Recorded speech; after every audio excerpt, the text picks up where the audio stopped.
Le damos la bienvenida a Percy Castillo, adjunto para los derechos humanos y las personas con discapacidad de la Defensoría del Pueblo. Buenas noches, ¿cómo está? Buenas noches. Vamos a hablar, por supuesto, de un decreto legislativo muy importante, pero antes de esto le quería preguntar sobre lo que estábamos conversando. ¿Cuál es la posición de la Defensoría ante el fenómeno de la migración venezolana en estas circunstancias tan delicadas? Bueno, la Defensoría emitió un pronunciamiento bastante claro en el plano de rechazar toda posibilidad o toda manifestación de xenofobia en el Perú. Es importante señalar esto de entrada y atender dos cuestiones específicas: la construcción de una política integral que atienda el fenómeno migratorio y también la construcción de una política hemisférica, ¿no? Sobre el tema, porque el Perú no es el único país involucrado.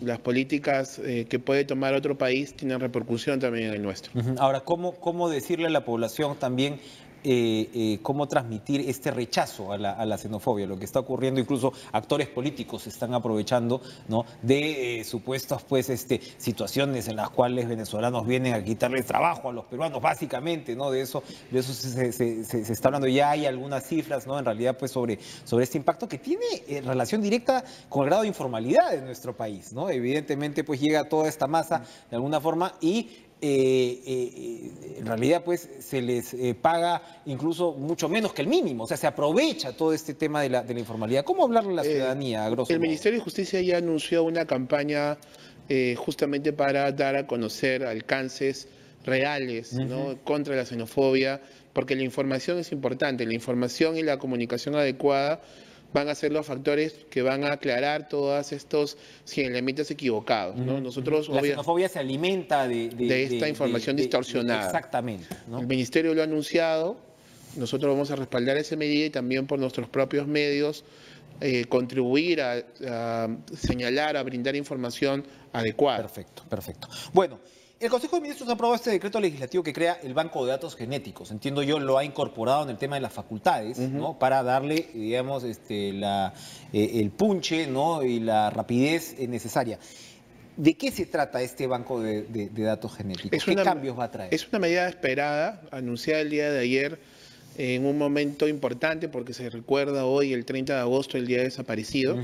Y el banco genético va a ser una herramienta que va a permitir justamente poder identificar restos humanos y poder devolvérselos a las familias que justamente aún no cierran el duelo, aún siguen buscando. Tenemos, por ejemplo, restos óseos encontrados que están depositados en archivos, pero que es imposible saber si pertenecen a alguna familia. Por medio del banco genético será posible, por las muestras de ADN, comparar si este resto óseo pertenece es el hijo de alguna persona. ¿Las familias van a poder demandar, solicitar, las familias de los desaparecidos? Es un procedimiento que va a ser bastante largo en sí mismo, ¿no? Es voluntario.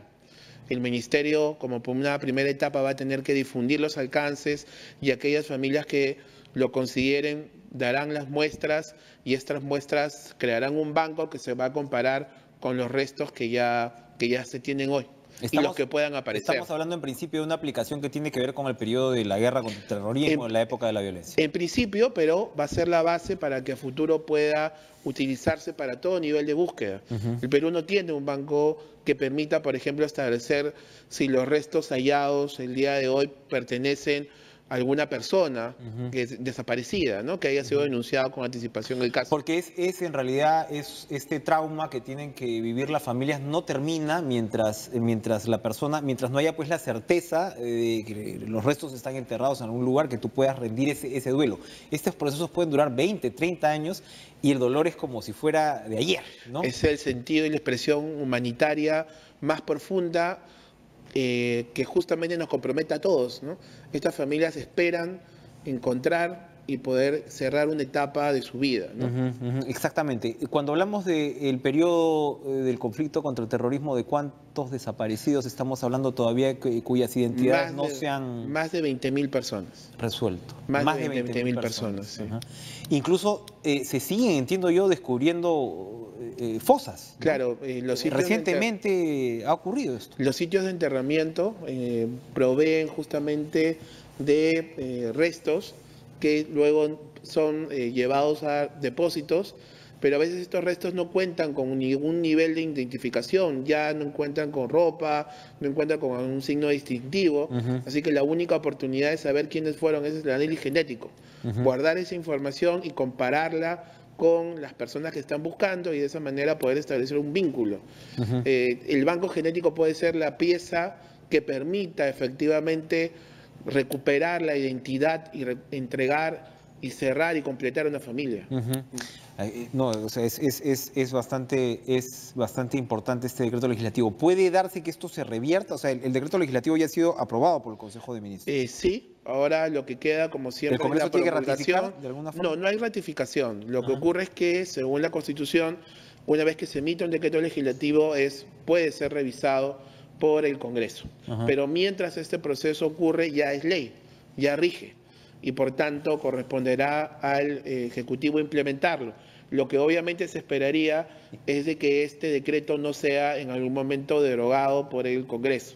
Implementarlo y publicitarlo, ¿no? O sea, esto va a generar una estructura. Sí, debe generar una estructura, debe generar una dirección, porque tiene protocolos de cuidado que es justamente para evitar el mal manejo de la información, una serie de pasos que involucran también inversión. Perfecto. El Ejecutivo se ha comprometido a esto, nosotros los destacamos, fue una recomendación que la Defensoría del Pueblo planteó y obviamente vamos a acompañar la implementación. Perfecto. Percy Castillo, adjunto para los derechos humanos y las personas con discapacidad de la Defensoría del Pueblo. Gracias por traernos esta buena noticia y estaremos pues muy pendientes que se implemente este banco de datos genéticos. Vamos a una pausa y regresamos con lo último de Cara a Cara.